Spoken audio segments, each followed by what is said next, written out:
সেই দিনটা ছিল শুক্লা চতুর্দশী। খ্যাপা বামাচরণ গত রাত্রি বিনিদ্র অবস্থায় কাটিয়েছেন। থেকে থেকে বজ্রগম্ভীর আওয়াজ তুলছেন, তারা, ব্রহ্মময়ী তারা। ভয়ে শেয়াল কুকুরগুলো পর্যন্ত সন্ত্রস্ত হয়ে রয়েছে। সকাল হতে না হতেই তিনি উন্মাদের মতো ছুটে এলেন তারা মন্দিরে। হাতের চিমটে ছুঁড়ে ফেলে দিলেন মন্দির প্রাঙ্গণে।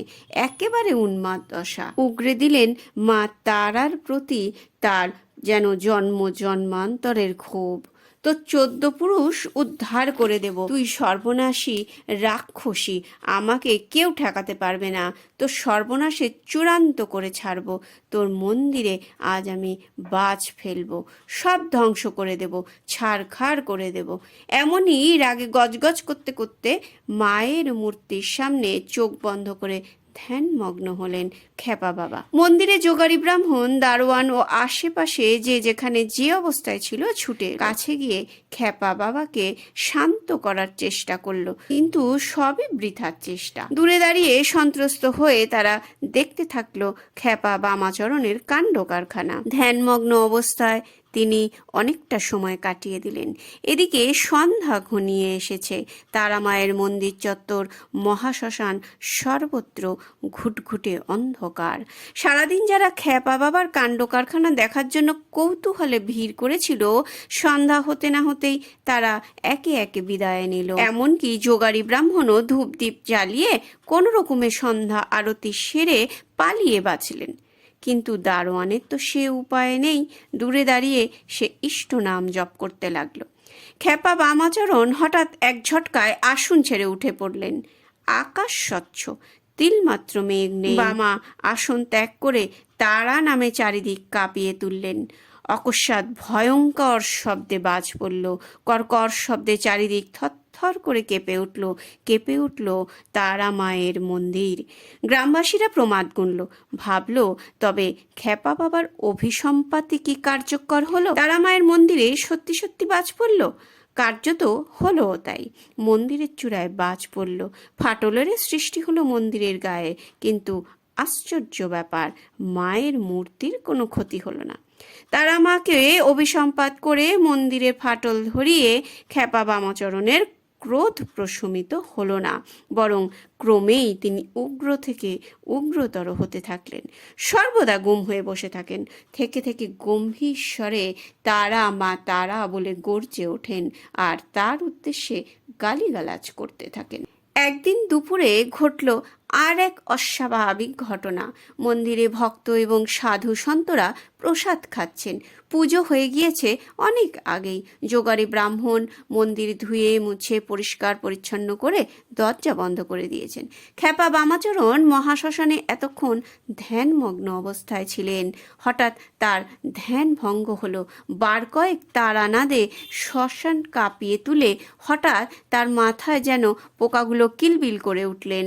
ব্যাস, উন্মাদের মতো ক্ষেপে উঠলেন বামাচরণ। মাকে গালিগালাজ করতে করতে বীর দর্পে এগিয়ে এলেন মন্দির প্রাঙ্গণে। ভক্তরা ভয়ে সন্ত্রস্ত হয়ে প্রসাদের পাতা হাতে তুলে নিলেন, তাকিয়ে রইলেন তার দিকে। খ্যাপা বাবার কিন্তু কোনো দিকে ভ্রুক্ষেপ নেই।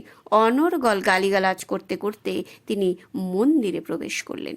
ভক্তরা তারপরও বার কয়েক তারা মার উদ্দেশ্যে গালিগালাজ করতে শুনলেন তাকে। ব্যাস, তারপর সব ঠান্ডা। কেবল সজোরে চপেটাঘাতের শব্দ শোনা গেল। বার কয়েক চপেটাঘাতের শব্দ হতেই শোনা গেল খ্যাপা বাবার কান্নার শব্দ। ছোট্ট শিশুর মতো ডুকরে ডুকরে কাঁদছেন তিনি। সবাই ভাবল মন্দিরে তো লোকজন কেউ নেই এই সময়তে, কে মারল তাকে? তবে কি মা তারা তার দুষ্টু ছেলেকে শাসন করছেন? কিন্তু কারো সাহসে কুলোলো না যে দুপা এগিয়ে উকি দিয়ে ব্যাপারটা দেখেন। কিছু পরে অভিমানে ফুপিয়ে ফুপিয়ে কেঁদে মন্দির ছেড়ে বেরিয়ে এলেন খ্যাপা বাবা। তুই রাক্ষসী, তুই মানুষ, আর কোনোদিন কাছে ডাকিস, দেখাবো মজা। রাগে অভিমানে এমনই গজগজ করতে করতে খ্যাপা বাবা থপথপ করে পা ফেলে মন্দির চত্বর থেকে চলে গেলেন মহাশ্মশানের উদ্দেশ্যে। ভীত সন্ত্রস্ত ভক্তরা দেখল তার পিঠে চপেটাঘাতের চিহ্ন। তারা মা যেন শাসন করেছেন তার দুষ্টু ছেলে বামাচরণকে। মা তারার এই শাসনে কাজ হয়েছে। এখন আর তিনি মা তারাকে গালিগালাজ করে না, সামান্যতম চিৎকার চেঁচামেচিও করে না, ভক্তদেরও বকাবকি করে না। এ যেন এক সম্পূর্ণ অন্য রূপ, শান্ত, ধীর স্থির, প্রশান্ত স্বভাব। তারামায়ের অদ্ভুত শাসন।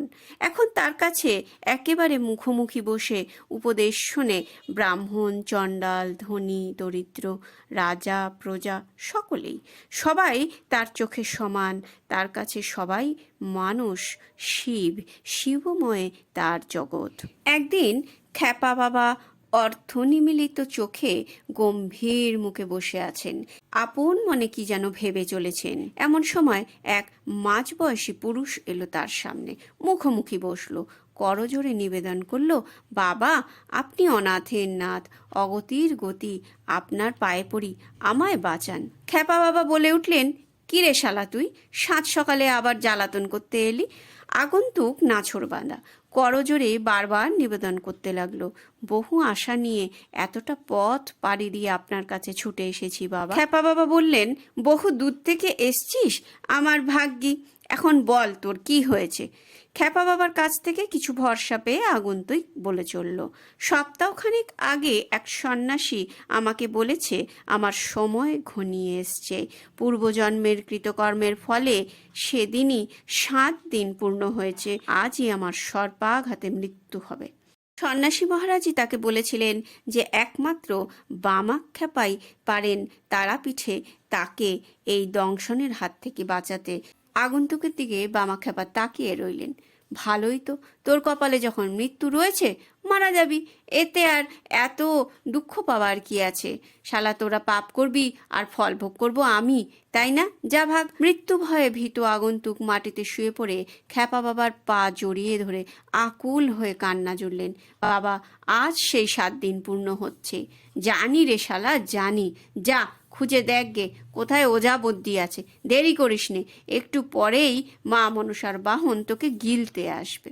আগন্তুক কিছুতেই খ্যাপা বাবার পা ছাড়ে না, কোনো কথাই সে ভোলে না, বরং বুকের মধ্যে জাপটে ধরে গলা ছেড়ে বিরাপ জুড়ে দেয়। খ্যাপা বাবা হঠাৎ এক ছটকায় তার পা সরিয়ে নিলেন, চোখে মুখে বিরক্তির ছাপ তুলে তারা মায়ের উদ্দেশ্যে বললেন, বেটি তো মহা ঝকমারিতে ফেললি দেখছি, কার বাপের সাধ্য তোর লীলা বোঝে। এবার আগন্তুকের দিকে মুখ তুলে বললেন, কাঠের পুতুলের মতো দাঁড়িয়ে রয়েছিস যে বড়, তোর মরণ শিওরে, আর একটু বাদেই একেবারে ফট করে মরে যাবি, তাড়াতাড়ি নদী থেকে ডুব দিয়ে আয়। আগন্তুক মুহূর্ত সময় নষ্ট না করে দ্বারকা নদী থেকে কয়েকটা ডুব দিয়ে ফিরে আসে। খ্যাপা বাবা তাকে হাত ধরে টানতে টানতে পঞ্চমুণ্ডির আসনে নিয়ে বসিয়ে দিলেন। তার চারদিকে গণ্ডি কেটে বললেন, খবরদার গণ্ডি থেকে বেরোবি না, একটু বেফাস করলেই কালনাগিনীর ছোবলে তোর প্রাণ বেরিয়ে যাবে। এক মনে তারা মায়ের নাম জপ কর, আমি কাছেই আছি। ক্রমে সন্ধ্যা হয়ে এলো। আগন্তুক সেই থেকে নিবিষ্ট মনে তারা নাম জপ করে চলেছে। আরও কিছুক্ষণ নির্বিবাদেই গেল, ব্যাস। তারপর শুরু হলো এক অদ্ভুত কাণ্ড। নানা রকম বিভৎস দৃশ্য তার দিকে ছুটে আসতে লাগলো, গ্রীবা বিস্তার করে তাকে গ্রাস করতে চাইল। সেই সব ভয়ঙ্কর শব্দ তো রয়েছে, তবু সে তারা নাম জপ করতে লাগলো। কিন্তু এভাবে আর বেশিক্ষণ শক্ত থাকা তার পক্ষে সম্ভব হলো না। সংজ্ঞাহীন হয়ে মাটিতে লুটিয়ে পড়ল সে। জঙ্গল তোর পার করে ফোঁস ফোঁস শব্দে শ্মশান কাঁপিয়ে বিশাল আয়তন কাল নাগিনী ছুটে এলো পঞ্চমুণ্ডির আসনে। তীব্র আক্রোশে বারবার গণ্ডির বাইরে ছোবল মারতে লাগলো। বহুভাবে চেষ্টা করেও সংজ্ঞাহীন লোকটিকে ছোবল মারতে পারল না। শেষ পর্যন্ত হতাশ ও ক্লান্ত হয়ে কালনাগিনী ফিরে যেতে বাধ্য হলো। কিছু পরে লোকটি সংজ্ঞা ফিরে পেল। খ্যাপা বাবা চোখ বন্ধ করে গম্ভীর মুখে বসে আছে। তার গায়ের এখানে ওখানে কালছে ছোট ছোট দাগ। বুঝতে বাকি রইল না কালনাগিনীর সমস্ত বিষ তিনি নিজের শরীরে গ্রহণ করেছেন। একদিন খ্যাপা বাবা নিদারুণ অস্থির হয়ে উঠলেন। সেই থেকে কেমন উসখুস করছেন। একসময় পাণ্ডা নগেন্দ্রনাথকে ডেকে বললেন, লগেন কাকা, কি ব্যাপার বলো তো? সেই তখন থেকে ফলের গন্ধ আর বিলিতি কারণের গন্ধ পাচ্ছি। অবাক কাণ্ড বলো। পাণ্ডা ঠাকুর তাচ্ছিল্যের সঙ্গে হেসে বললেন, শ্মশানে পচা মরা দুর্গন্ধ শেষ পর্যন্ত আপনার নাকে ফলের গন্ধ আর বিলিতি কারণের গন্ধে পরিণত হয়েছে? তা বেশ। ওরে শালা, আমি কি পাগল না কচি খোকা যে মরা পচা গন্ধ আর বিলিতি কারণের গন্ধ বুঝতে পারবো না? এমন কথোপকথন চলছে, এমন সময় কয়েকজন খাকি পোশাক পরিহিত বন্দুকধারী শান্ত্রী এসে খ্যাপা বাবাকে প্রণাম করে দাঁড়াল। খ্যাপা বাবা মুখ কাচুমাচু করে পাণ্ডা ঠাকুরের দিকে তাকিয়ে ভীত গলায় বললেন, এসব কি ব্যাপার লগেন কাকা? আবার পুলিশ কেন? শান্ত্রীরা জানালো, দ্বারভাঙ্গার মহারাজ বাবাকে দর্শন করতে আসছেন। খ্যাপা বাবা আগের মতো ভীতির ছাপটুকু চোখে মুখে অক্ষুণ্ণ রেখেই বললেন, আমি পাগল মানুষ, শ্মশানে মশানে ভূত প্রেত শেয়াল কুকুর নিয়ে থাকি। এই শ্মশানটুকুর লোভ মহারাজ সামলাতে পারলেন না, আমাকে আক্রমণ করে বসলেন। এমন সময় কয়েকটি রূপোর থালায় বিভিন্ন ফল মূল, কয়েকটি বোতল বিলাতি কারণ নিয়ে মহারাজের চেলাচামুন্ডারা উপস্থিত হলো। পিছনে রয়েছেন দ্বারভাঙ্গার মহারাজ স্বয়ং। পাণ্ডাদের একজন বলল, বাবা, ইনি খুব ভালো লোক, দ্বারভাঙ্গার মহারাজ আপনার একজন একনিষ্ঠ ভক্ত। কারণ ও ফলমূলের থালাগুলি বাহকেরা খ্যাপা বাবার সামনে রাখল। রাজা ভুলুণ্ঠিত হয়ে খ্যাপা বাবাকে প্রণাম করলেন। খ্যাপা বাবা ফ্যাল করে পাণ্ডা নগেন্দ্রনাথের দিকে তাকিয়ে বললেন, ও লগেন কাকা, তোমারে কি আচার বুঝছি না তো। ইনি রাজা টাজা মানুষ, কত বড়, আমি মুখ্যু সুক্ষু, কি বলতে হবে, কেমন করে কথা কইতে হবে, আমায় শিখিয়ে দেবে না? রাজা মুচকি হেসে বললেন, বাবা, আমি আপনার ভক্ত, দাসানুদাস, আমাকে নিয়ে আপনার কোনো চিন্তা নেই। আপনার প্রাণে যা চায় আপনি তাই বলুন। এবার খ্যাপা বাবা করতালি দিয়ে বলে উঠলেন, বেশ বলেছ, চমৎকার বলেছ রাজা বাবা, দীর্ঘায়ু হও বাবা, তোমার দুটো ছেলে হোক বাবা। এবার ঘাড় ঘুরিয়ে বললেন, ও লগেন কাকা, তুমি যে কি করো, দাঁড়িয়ে হা করে দেখছো কি?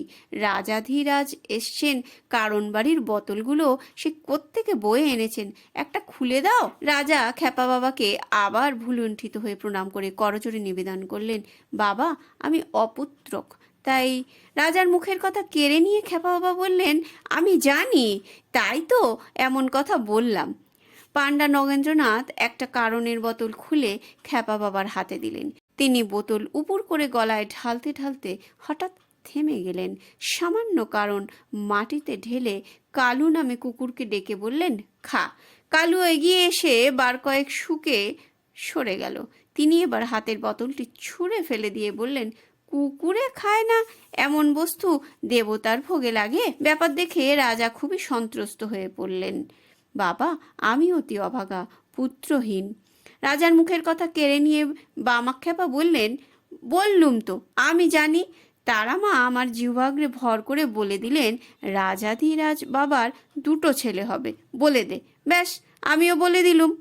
কথা কটা বলে খ্যাপা বাবা মুখ গোমড়া করে বসে রইলেন, খালি বোতলটির দিকে তাকিয়ে। পাণ্ডা নগেন্দ্রনাথ রাজা ও অন্যান্যদের মন্দিরে চলে যেতে বললেন। রাজা ব্যাপার কিছু বুঝতে না পেরে বিমর্ষ মুখে সহযাত্রীদের নিয়ে মন্দিরের দিকে পা বাড়ালেন। কিন্তু খ্যাপা বাবার কথা মিথ্যে হলো না। কিছুকাল পরে রাজা দ্বারভাঙ্গা মহারাজের যমজ পুত্র লাভ হলো। আরেকদিন সাধক বামাখ্যাপা শেয়াল কুকুর নিয়ে মহাশ্মশানে নিজের মতো বিভোর হয়ে রয়েছেন। হঠাৎ কয়েকজন গ্রামবাসী এলেন একটি খাটিয়া বহন করে নিয়ে।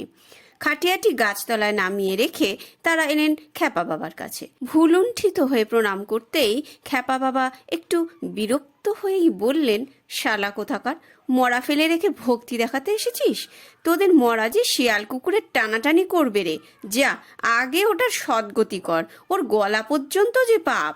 খাটিয়া বাহকেরা করজোড়ে নিবেদন করল, বাবা, লোকটা বড়ই দুর্ভাগা, 1 বছর ধরে যক্ষায় ভুগছে, আপনার কৃপা প্রার্থনার্থেই এখানে এসছি, মায়ের একমাত্র সন্তান, কৃপা যে আপনাকে করতেই হবে। বামাখ্যাপা খেকিয়ে উঠলেন, বাহ, চমৎকার আবদার তো, কোত্থেকে একটা মহাপাপী নিয়ে এসে এখানে ঘ্যান ঘ্যান করছে, কত পাপ জমা হয়েছে ওর জানিস? বাহকেরা তবু সাধকের পায়ে ধরে কাকুতি মিনতি করতে লাগলো। এবার খ্যাপা বাবার মেজাজ সপ্তমে চড়ল। তিনি এক লাফে আসন ছেড়ে উঠে রোগীর ওপর ঝাঁপিয়ে পড়লেন।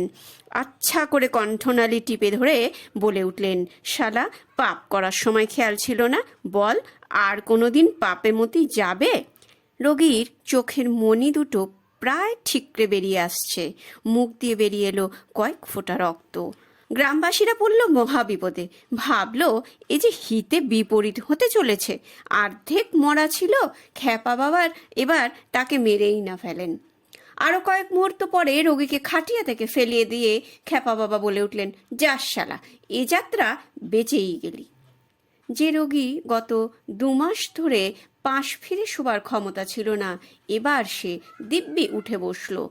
এক অলৌকিক ক্ষমতা যেন তার মধ্যে কাজ করেছে।